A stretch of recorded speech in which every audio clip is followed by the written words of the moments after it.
ಅಣ್ಣ ಎಲ್ಲರಿಗೂ ನಮಸ್ಕಾರ. ಇವತ್ತು ಎಲ್ಲಿದ್ದೀನಿ ಕೇಳ್ತೀರಾ? ಇವತ್ತು ರೋಡಲ್ಲೇ ಇದ್ದೀನಿ.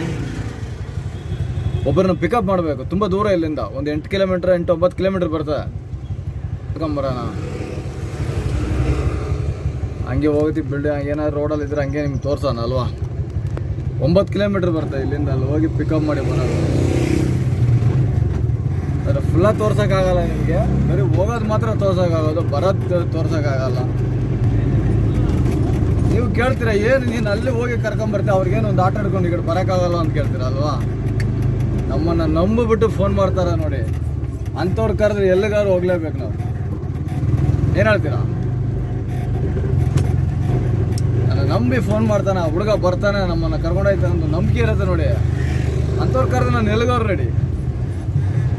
ಈಗ ತುಂಬ ದೂರ ಇದು.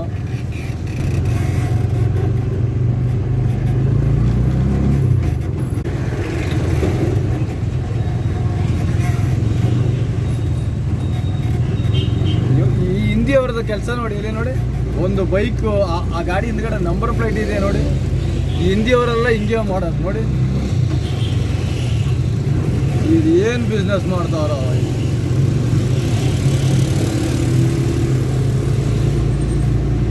ಯಾಕೆಂದರೆ ಇಂಥ ಐಡಿಯಾ ಬಂದ್ಬಿಟ್ಟು ನಮ್ಮವ್ರಿಗಂತೂ ಬರಲ್ಲ. ಇಂಥ ಐಡಿಯಾ ಬಂದಮೇಲೆ ಇವರಿಗೆ ಬರೋದು ನೋಡಿ. ಹೆಂಗಿದ್ರೆ ಅದ್ರಲ್ಲಿ ಬಂದ್ಬಿಟ್ಟು ಅವ್ರು ಒಂದು 500 ರೂಪಾಯಿ ಲಾಭ ಮಾಡ್ತಾರೆ. ಒಂದು ದಿನಕ್ಕೆ 500 ರೂಪಾಯಿ ಹೆಂಗೂ ದುಡಿತಾರೆ ನೋಡಿ. ಕಾಲೇ ನೋಡಿ, ಅವ್ರು 3 ಜನ ಬೈಕಲ್ಲಿ, ಮುಂದೆ ಒಬ್ಬ ಓಡಿಸೋನು, ಹಿಂದೆ ಸೆಂಟ್ರಲ್ ಒಬ್ಬ ಕೂತ್ಕೊಂಡಿದ್ದಾನೆ, ಅದರ ಹಿಂದ್ಗಡೆ ಒಬ್ಬ ಕೂತ್ಕೊಂಡಿದ್ದಾನೆ ನೋಡಿ. 3 ಜನ ಇದೆ ಆ ಬೈಕಲ್ಲಿ ನೋಡಿ. ಮುಂದೆ ಒಬ್ಬ ಕಾಂತಿದ್ದಾನೆ, ರೆಡ್ ಕಲರ್ ಶರ್ಟ್ ಹಾಕಿ ಗಾಡಿ ಓಡಿಸ್ತಿದ್ದಾನೆ ನೋಡಿ.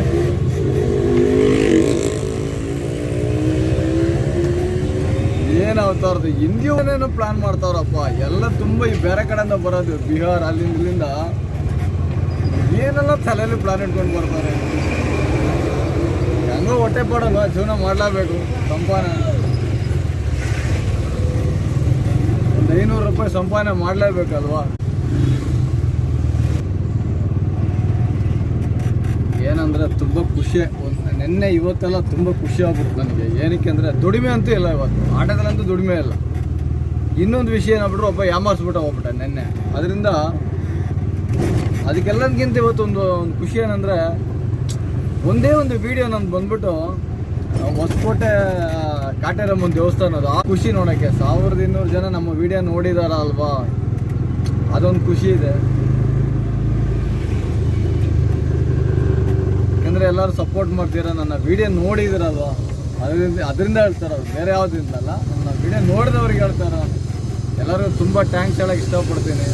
ಯಾಕೆಂದರೆ ಒಂದು ವಿಡಿಯೋ ಬಂದು ಅಷ್ಟು ಹೊಸ ಒಬ್ಬ ಯೂಟ್ಯೂಬ್ ಚಾನಲ್ ಒಂದು ಅಷ್ಟು ಬೇಗ ಆ ವಿಡಿಯೋ ಇದಾಗಲ್ಲ. ಅಂದರೆ ನಂದು ವಿಡಿಯೋ 2 ತಿಂಗಳಲ್ಲೇ ಇಷ್ಟು ಬಂದ್ಬಿಟ್ಟು 1000 ವ್ಯೂಸ್ ಓಡಿದೆ ಅಂತ ಹೇಳಿದ್ರೆ ಎಲ್ಲರಿಗೂ ಖುಷಿ ಆಗ್ಬಿಡ್ತು. ನನಗೆ ಗೊತ್ತಾಗಿಲ್ಲ, ನಾನು ಆಮೇಲೆ ಚೆಕ್ ಮಾಡೋಕ್ಕೆ ಗೊತ್ತಾಗ್ಬಿಡ್ತು, ಓಹ್ ಇಷ್ಟು ಓಡಿದೆಯಾ ಆ ವಿಡಿಯೋ.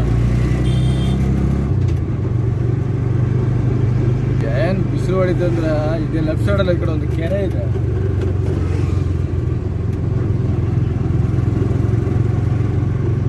ಬಿಸಿಲಿರಿ, ಹೊರಗಡೆಲ್ಲ ನಿಲ್ಲಕ್ಕೆ ಆಗಲ್ಲ. ಇದೇ ಸಾಯಂಕಾಲ 5 ಗಂಟೆ ಮೇಲೆ ನೋಡಿ ರೋಡ್ಗಳೆಲ್ಲ ಏನು ಜಾಮ್ ಆಗ್ಬಿಡುತ್ತೆ ಅಂತ. ಬಿಸಿಲಲ್ಲೆಲ್ಲ ಯಾರೂ ಹೊರಗಡೆ ಬರಲ್ಲ ಇವಾಗ.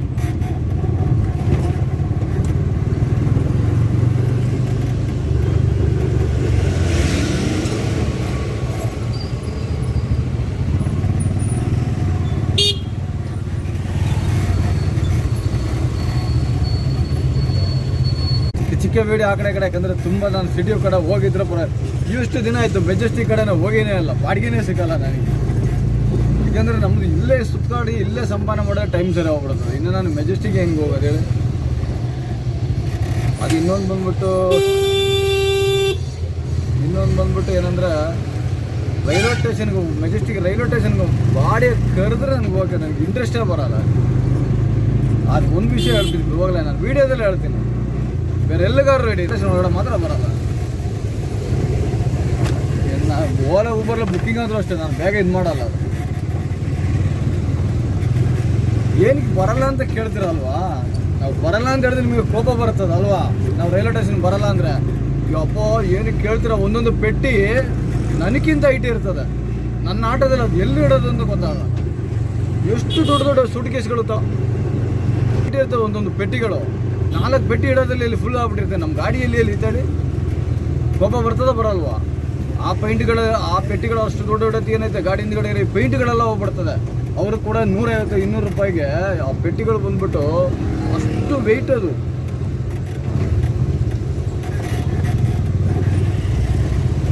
ಅದಕ್ಕೆ ನನಗೆ ಕೋಪ ರೈಲ್ವೆ ಸ್ಟೇಷನ್ ಅಂದರೆ ನಾನು ಬರೋದೇ ಇಲ್ಲ. ಅವರು ಓಲಾ ಊಬರ್ ಅವರು 300 ರೂಪಾಯಿ 400 ರೂಪಾಯಿನಾದರೂ ಬಿಲ್ಲಿ ನಾನು ಇದು ಮಾಡಲ್ಲ. ನನ್ನ ದುಡ್ಡು ಕೊಟ್ಟಿಲ್ಲ ಅಂದರೂ ಪರವಾಗಿಲ್ಲ. ಯಾಕೆಂದರೆ ನಮ್ಮ ಒಂದು ಟಾಪ್ ಮೇಲೆ ಗೊತ್ತು, ಆಟೋ ಟಾಪ್ ರೂಪಿಂಗ್ ಹೊಡಿಬೇಕಂದ್ರೆ ಕೈಯಲ್ಲಿ 10,000 ರೂಪಾಯಿ ಬೇಕು. ಇವರು ಕೂಡ 200-350 ರೂಪಾಯಿಗಲ್ಲ, ಅದು ಅರ್ಧ ಹೋಗ್ಬಿಟ್ರೆ ಅವನು ಒಲಿಯೋಕ್ಕಲ್ಲ. ಅಲ್ಲಿ ಹೋದ್ರೆ ಅವ್ನು ಒಲಿಯಲ್ಲ ಅಷ್ಟು ಬೇಗ. ಅದು ಅವನ ಹಿಂದ್ಗಡೆ ನಿಂತ್ಕೊಳ್ಬೇಕು ಒಂದಿನ, ಅದು ವೇಸ್ಟ್ ಆಗ್ಬಿಡ್ತದೆ. ಈ ಚಿಕ್ಕ ಕೆಲಸಕ್ಕೆಲ್ಲ ತಗೊಂಡವ್ರು ನಮ್ಮನ್ನು ಅಷ್ಟು ಬೇಗ ಮಾಡಿಕೊಡಲ್ಲ ಅವರು. ಹೊಸ ಗಾಡಿ ಅಂದ್ರೆ ತಗೊಂಡೋಗಿ ಬೇಗ ಮಾಡ್ತಾರೆ, ಯಾಕಂದ್ರೆ 10,000 ಬರ್ತಾವಲ್ವ. ಈ ಗಾಡಿಗಳೆಲ್ಲ ಬೇಗ ಒಲಿಯಲ್ಲ. ಅದು ಇಷ್ಟು ಬೇಗ ಅರ್ಧ ಹೋಗ್ಬಿಡ್ತಾವೆ ಗೊತ್ತಾ? ಅದು ಅರ್ಧ ಹೋಗೋದು ಮಿಕ್ಕಿಯಲ್ಲ, ಅದರ ಪೇಂಟ್ಗಳು ಹೋಯ್ತಾವೆ ನೋಡಿ. 1 ವರ್ಷ ಆಟ ಬಂದಿರಲ್ಲ, ಅಷ್ಟು ಬೇಗ ಫುಲ್ ಪೇಂಟ್ಗಳು ಹೋಗಿರ್ತವೆ. ಅದು ಎಷ್ಟು ದೊಡ್ಡ ದೊಡ್ಡ ಪೇಂಟ್ಗಳು ತಗೊಂಡ್ಬರ್ತಾವೆ. ಅಮ್ಮ ಹೇಳಿದ್ರೆ ಬೇಜಾರಾಯ್ತಲ್ಲ ನಿಮಗೆ. ಯಾಕೆ ಹೇಳಿ, ಡೈಲಿ ಅನುಭವ ಇರೋ ನಾವು ಅದಕ್ಕೆ ಹೇಳ್ತೇವೆ. ನಮ್ದು ಬೇರೆ ನಾವು ಯಾರ ಹತ್ರ ಹೇಳ್ಕೊಳಕಾಯ್ತು. ಆವಾಗಲೇ ನೋಡ್ತೀನಿ ಈ ಕಾರವನ್ನು ಮುಂದೆ ಹೋಗಲ್ಲ, ನನ್ನನ್ನು ಬಿಡಲ್ಲ.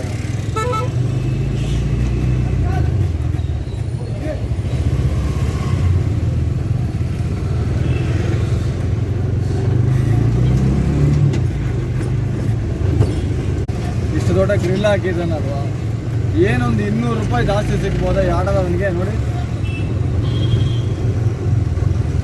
200 ರೂಪಾಯಿ ಜಾಸ್ತಿ ಸಿಗ್ಬೋದು, ಅದಕ್ಕೋಸ್ಕರ ಆ ಕಂಬಿ ಹಾಕಿರೋದು. ನಾನೆಲ್ಲ ಹಾಕೋದೇ ಇಲ್ಲ, ಏನಕ್ಕೆ ಹಾಕ್ಬೇಕು ನಾನು ಹಾಕೊಂಡು ನೋಡಿ.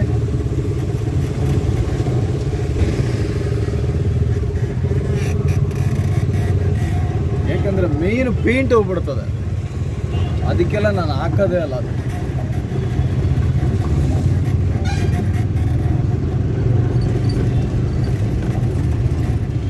ಏನು ಬೇಕಲ್ವಾ ಈ ಥರ ಕಂಬಿ ಹಾಕೊಂಡು ನೋಡಿ.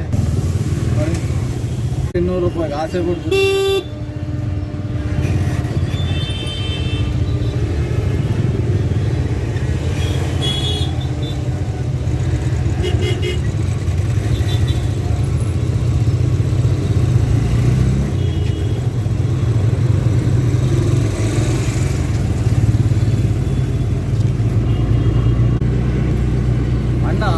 ವಿಡಿಯೋದಲ್ಲಿ ಏನಾದರೂ ಮಾತಾಡೋದು ತಪ್ಪಿದ್ರೆ ನಮ್ಮನ್ನು ಕ್ಷಮಿಸ್ಬಿಡಿ. ಯಾಕಂದರೆ ನಾವೆಲ್ಲ ಮಡಿಕೇರಿದವರು. ಅದರಿಂದ ನಮಗೇನು ಬರುತ್ತೆ ಅಂದರೆ ಹಿಂಗೆ ನಾವು ಮಾತಾಡೋದು ಒಂಥರ ಬೇರೆ ಥರ ಇರ್ತದೆ ಭಾಷೆ. ಯಾಕೆಂದರೆ ಅಲ್ಲಿರೋರು ಮಲಯಾಳ, ತಮಿಳು, ಕನ್ನಡ, ತೆಲುಗು ಎಲ್ಲ ಮಾತಾಡ್ತಾರೆ. ಅದು ಬೇರೆ ತುಳು ಭಾಷೆ, ಕೊಡಗು ಭಾಷೆ ಎಲ್ಲ ಮಾತಾಡ್ತಾರೆ. ಅದರಿಂದ ನಮ್ಮ ಭಾಷೆ ಏನಾದ್ರು ತಪ್ಪಾಗಿದ್ರೆ ಕ್ಷಮಿಸ್ಬಿಡಿ. ಯಾಕೆಂದರೆ ನಾವೆಲ್ಲ ಮಡಿಕೇರಿ ಆ ಕಡೆ ಇರೋರು. ಈ ಮಡಿಕೇರಿ, ಕುಶಾಲನಗರ, ಗೋಣಿಗೊಪ್ಪ ಅವರೆಲ್ಲ ಒಂಥರ ಬೇರೆ ಭಾಷೆ. ಅದು ಅಷ್ಟು ಕ್ಲಿಯರಾಗಿ ಬರೋಲ್ಲ. ಅದು ಅದೇ ನಾವು ಹೇಳೋದು, ತಪ್ಪಿದ್ರೆ ನಮ್ಗೆ ಕ್ಷಮಿಸ್ಬಿಡಿ. ಗೊತ್ತಿರಂಗೆ ವೀಡಿಯೋ ಮಾಡ್ತಿದ್ವಿ, ವೀಡಿಯೋ ಹಾಕ್ತಿದ್ವಿ. ನಾವು ಬೆಂಗಳೂರಲ್ಲಿ ಬರ್ತಾನೆ, ಅವನೆಲ್ಲ ವೀಡಿಯೋ ಹಾಕ್ತಾರೆ, ನಾವು ಹಾಕಿದ್ರಲ್ಲಿ ಏನು ತಪ್ಪಿದೆ ಹೇಳಿ.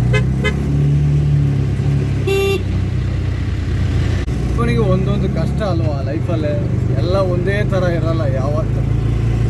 ಇವತ್ತು ಕೆಳಗಡೆ ಬಿದ್ದೋ ನಾಳೆ ಮೇಲೆ ಎದ್ದಾಡ್ತಾನೆ.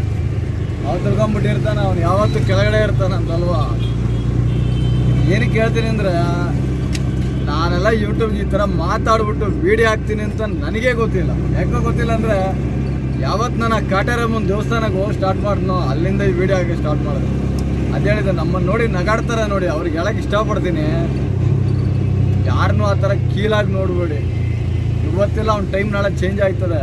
ಇವಾಗ ಏನಕ್ಕೆ ಅಂದರೆ, ಅಲ್ಲೊಬ್ಬ ರೋಡಲ್ಲಿ ಒಬ್ಬ ಕ್ರಾಸ್ ಮಾಡ್ತಿದ್ದ, ಒಂದೆರಡು ಕಾಲು ಇತ್ತಿಲ್ಲ, ಅದು ವೀಡಿಯೋ ಮಾಡಿಲ್ಲ, ಅದನ್ನ ಇದು ಮಾಡಿದೆ ನಾನು.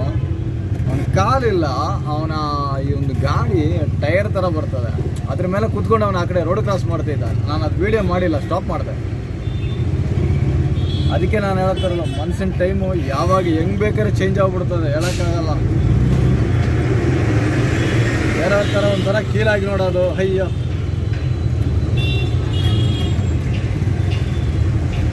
ಅದಕ್ಕೆ ಹೇಳೋದು, ಬೇರೆ ಏನೆಲ್ಲ ಹೇಳ್ತಾರೆ. ಪಿಕಪ್ ಮಾಡೋ ಜಾಗ ಇದ್ರ ಮೇಲೆ ಬಂದ್ಬಿಟ್ಟಿರಾಗಲ್ಲ. ನಾಳೆ ಇನ್ನೊಂದು ವೀಡಿಯೋಲಿ ನೋಡೋಣ. ಯಾಕಂದರೆ ಅವ್ರ ಜಾಗ ಬಂದ್ಬಿಡ್ತಲ್ವ, ಮತ್ತು ಅವ್ರನ್ನ ನಾವು ಇರೋತ್ತಿಗೆ ವೀಡಿಯೋ ಮಾಡೋಕ್ಕಾಗಲ್ಲ, ಕೂತ್ಕೊಂಡು ಮಾತಾಡೋಕ್ಕೂ ಆಗಲ್ಲ. ಅವ್ರು ಏನಾರು ಒಂಥರ ತಪ್ಪಾಗಿ ತಿಳ್ಕೊಂಬಿಡ್ತಾರೆ. ಅದಕ್ಕೆ ನಾನು ವೀಡಿಯೋ ಮಾಡೋಕ್ಕಾಗಲ್ಲ.